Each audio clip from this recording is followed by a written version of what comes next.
कहिए हम सब शपथ लेते हैं इस देश को हिंदू राष्ट्र बनाने के लिए बनाए रखने के लिए लड़ेंगे मरेंगे जरूरत पड़ी तो मारेंगे। इनकी भावनाओं को समझ लिया, इन सबके त्याग को अगर हमने समझ लिया तो जो हम चाहते हैं वो हासिल होगा। और इस्लामिक भारत नहीं, ये सनातन वैदिक हिंदू राष्ट्र बहुत जल्दी घोषित होगा। मैं वचन देती हूँ, मेरे प्राण भी चले जाए, मुझे उसका कोई चिंता की बात ही नहीं है, लेकिन 2029 में मुसलमान प्रधानमंत्री आप सब लोग नहीं बनने देंगे, ऐसी वचनबद्धता दे।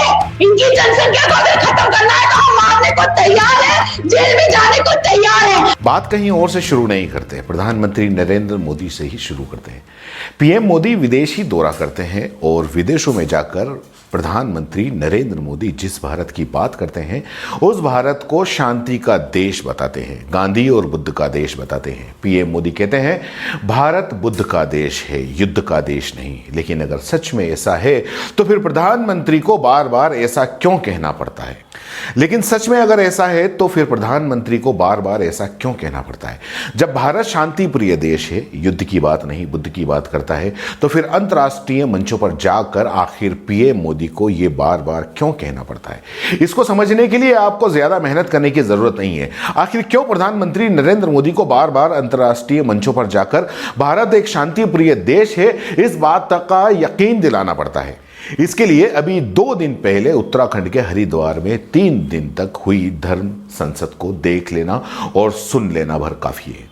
ये कथित धर्म संसद हुई थी हिंदू धर्म के नाम पर, और हिंदू धर्म के नाम पर प्रधानमंत्री नरेंद्र मोदी के विचार तो आपको पता ही हैं। उन्होंने कई रैलियों में हिंदू धर्म का नाम आतंकवाद से जोड़ने पर कांग्रेस और बाकी की कई विपक्षी पार्टियों को कितना कोसा है ये भी हमने देखा है। तो फिर ये कैसे हो गया कि एक धर्म संसद में हिंदू धर्म के नाम पर खुलेआम मुसलमानों के नरसंहार की बात हुई, धर्म की रक्षा के लिए हथियार उठाने, मुस्लिम प्रधानमंत्री न बनने देने, मुस्लिम आबादी न बढ़ने देने समेत धर्म के नाम पर सिर्फ मुसलमानों के खिलाफ नफरत परोसी गई। तो जो हम चाहते हैं वो हासिल होगा। और इस्लामिक भारत नहीं, ये सनातन वैदिक हिंदू राष्ट्र बहुत जल्दी घोषित होगा। हथियार उठाए बिना धरती की कोई कौम ना तो बच सकती है और ना ही कभी बचेगी। 40 करोड़ की इकोनॉमी है, वो 40 करोड़। लेकिन प्रधानमंत्री नरेंद्र मोदी की सरकार ने और भाजपा वाली उत्तराखंड सरकार ने उनके खिलाफ एक मामला तक दर्ज नहीं किया। इस आयोजन से रिलेटेड जितने भी वीडियो हैं वो काफी इंटरनेट के ऊपर हैं, वायरल हैं। उनके वायरल होने के कई घंटे बाद तक भी पुलिस प्रशासन की ओर से कोई कार्रवाई नहीं हुई। आखिर क्यों? पूरे देश को इस बारे में पता है। क्या इस बारे में पीएम नरेंद्र मोदी को पता है? उत्तराखंड के सीएम पुष्कर सिंह धामी को इस बारे में कुछ पता है? अगर नहीं है तो क्या उन्होंने ये वीडियो नहीं देखे तो अफसोस की बात है। आपके देश, आपके राज्य के हर शख्स को पता है और आपको पता नहीं है। और अगर देखे हो और इस बारे में पता है तो फिर अभी तक कोई कार्रवाई क्यों नहीं? क्या उन्हें इन वीडियो जिसमें मुसलमानों के नरसंहार की बात कही गई वो ठीक लगते हैं? क्या इसमें कोई अपराध नहीं? आपको पता होना चाहिए, आपको नहीं बाकी सबको, हर एक हिंदुस्तानी को पता होना चाहिए कि हिंदू दर्शन के मुताबिक धर्म का मतलब कर्तव्य होता है। दुनिया के सभी धर्मों की तरह हिंदू धर्म का मर्म भी इंसानियत है। इसलिए कोई भी ऐसा कर्तव्य जो इंसानियत के खिलाफ जाता हो वह हिंदू धर्म नहीं हो सकता। संसद आधुनिक राज्य प्रणाली की एक ऐसी व्यवस्था है जहां पर समाज के सूदी जन इकट्ठा होकर स्वतंत्रता, समानता, न्याय, शांति जैसे आधुनिक मूल्यों का मकसद मानकर समाज की प्रगति के लिए चर्चा करते हैं। इस तरह से देखा जाए तो धर्म संसद एक पवित्र शब्द हुआ। लेकिन धर्म संसद के नाम का इस्तेमाल करके उत्तराखंड के हरिद्वार में 17 दिसंबर से लेकर 19 दिसंबर तक ऐसी सभा का आयोजन हुआ जिसमें सब कुछ अपवित्र था। सब कुछ धर्म संसद के खिलाफ था। उग्र दक्षिणपंथी और हिंदूवादी संगठनों के पैरोकार ने लगातार 3 दिन तक मुस्लिम समुदाय के खिलाफ नरसंहार करने और जहर भरी ऐसी बातों कही जो कि संविधान के खिलाफ तो थी, साथ ही दुनिया के किसी भी धर्म के मर्म के खिलाफ थी। इस बैठक में खुल्लम खुल्ला मुस्लिमों के नरसंहार की उद्घोषणा की गई। इस सभा में हिंदुत्व से जुड़ी नामी गिरामी हस्तियां शामिल थी। हिंदू रक्षा सेना के अध्यक्ष स्वामी प्रभुआनंद गिरी, हिंदू महासभा के जनरल सेक्रेटरी साध्वी पूजा पांडे, स्वामी आनंद स्वरूप, यति नरसिम्हानंद, धर्मराज महाराज, सिंधु सागर स्वामी, भाजपा प्रवक्ता स्वामी उपाध्याय, सुदर्शन चैनल के सुरेंद्र के चौहान और उत्तर प्रदेश सरकार के राज्य मंत्री राजेश्वर सिंह। ये सारे वो नाम हैं जिन्होंने 3 दिन तक धर्म संसद जैसे शब्द की आड़ लेकर मानवता के खिलाफ आतंक फैलाने का काम किया।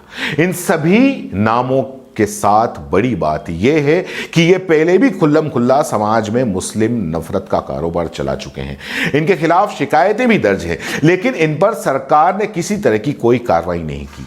इन सब से जुड़ी ऐसी तमाम खबरें हैं जो यह साफ बताती हैं कि ये सभी नाम किसी न किसी तरह से भाजपा सरकार के सांप्रदायिक मिशन निधि का एक हिस्सा है। भाजपा सरकार के कई बड़े नेताओं के साथ इनका उठना बैठना है। भारतीय समाज की निगरानी अगर संविधान के जरिए होती तो ऐसे लोगों को सार्वजनिक जीवन में किसी भी तरह का स्वीकार नहीं किया जाता, लेकिन भाजपा सरकार आने के बाद ये लोग खुल्लम खुल्ला जहर घोल रहे हैं। इसमें कोई संदेह नहीं कि उत्तर प्रदेश चुनाव के ठीक पहले मुस्लिमों के खिलाफ जहर फैलाना हिंदू मुस्लिम ध्रुवीकरण के मकसद से किया गया है। ऐसी बात की गई है जिन्हें अगर कोई भाजपा विरोधी बोलता तो अब तक वो जेल में होता। अगर सच में भारत में हिंदू धर्म के मर्म को समझने वाली कोई सरकार होती तो शर्मसार हो चुकी होती कि हिंदू धर्म का नाम लेकर इतनी अनर्गल बातें कही जा रही हैं। 3 दिनों तक चले इस बेहुदा प्रसार की इस बैठक में क्या कहा गया, इसकी बानगी आप देखिए।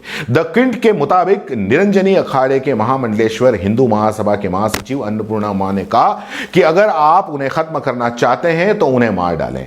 हमें 100 सैनिकों की जरूरत है जो इसे जीतने के लिए 20 लाख को मार सकें। बिहार के धर्मदास महाराज ने कहा, अगर मैं संसद में मौजूद होता जब पीएम मनमोहन सिंह ने कहा कि राष्ट्रीय संसाधनों पर अल्पसंख्यकों का पहला अधिकार है, तो मैं नाथूराम गोडसे का अनुसरण करता और उनके सीने में 6 बार रिवॉल्वर से गोली मार दी होती। आनंद स्वरूप महाराज ने कहा कि अगर सरकारें हमारी मांग नहीं सुनती, उनका मतलब था कि अल्पसंख्यकों के खिलाफ हिंसा के माध्यम से एक हिंदू राष्ट्र की स्थापना करना है, तो हम 1857 के विद्रोह की तुलना में कहीं अधिक भयानक युद्ध छेड़ेंगे। इसी तरह की तमाम बातें हुई जो धर्म संसद की पवित्रता के खिलाफ थी, इंसानियत के खिलाफ थी, मानवता के खिलाफ थी, भारत के संविधान के खिलाफ थी, हिंदू धर्म के खिलाफ थी।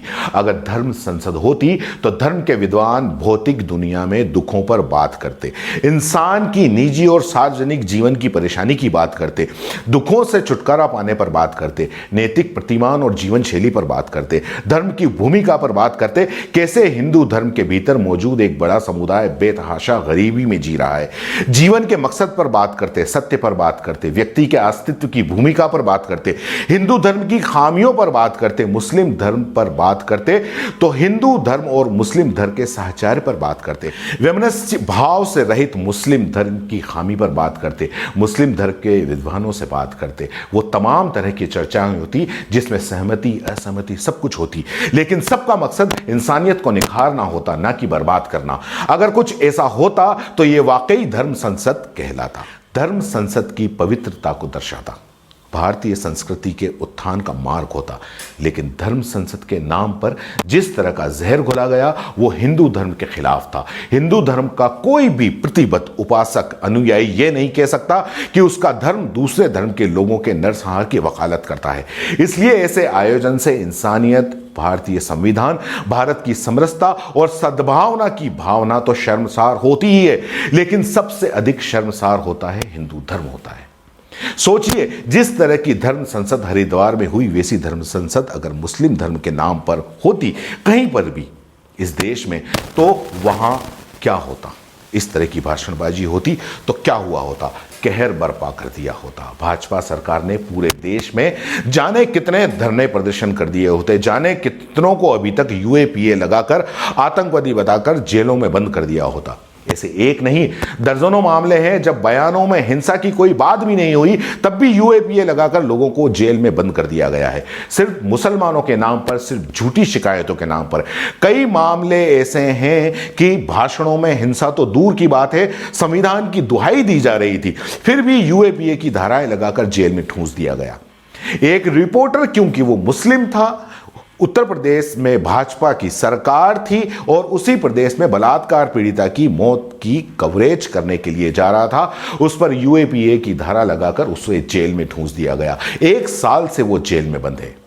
अभी तक आरोप पत्र भी दाखिल नहीं किया गया है, लेकिन तथाकथित साध्वी, तथाकथित ये महाराज मंच पर खड़े होकर एक समुदाय के लोगों के नरसंहार की बात करते हैं तो महज एक केस तक दर्ज नहीं होता। उत्तराखंड में सरकार भाजपा की, केंद्र में सरकार भाजपा की, प्रधानमंत्री नरेंद्र मोदी हिंदू धर्म को मानने वाले, और यही सरकार, यही प्रधानमंत्री भारत के शांति प्रिय होने की छवि पेश करते हैं पूरे दुनिया में। प्रधानमंत्री नरेंद्र मोदी अंतर्राष्ट्रीय मंचों से भारत के शांति प्रिय होने की छवि पेश करते हैं, तो प्रधानमंत्री को सोचना चाहिए कि आखिर इन लोगों को क्यों बचाया जा रहा है। हरिद्वार में धर्म संसद के नाम पर नफरत की चरस पिलाने वाला आयोजन हुआ, आयोजन को रोका जा सकता था। इस तरह की हिंसक चर्चाएं अभिव्यक्ति की स्वतंत्रता के अंतर्गत नहीं आती। सुप्रीम कोर्ट का फैसला है कि अभिव्यक्ति की स्वतंत्रता के तहत वैसी अभिव्यक्ति नहीं आ सकती जो खुल्लम खुल्ला हिंसा को बढ़ावा दे, ऐसी बातें करें जो किसी दूसरे समुदाय के प्रति सार्वजनिक तौर पर नफरत का बढ़ावा देकर हिंसा का माहौल बनाए।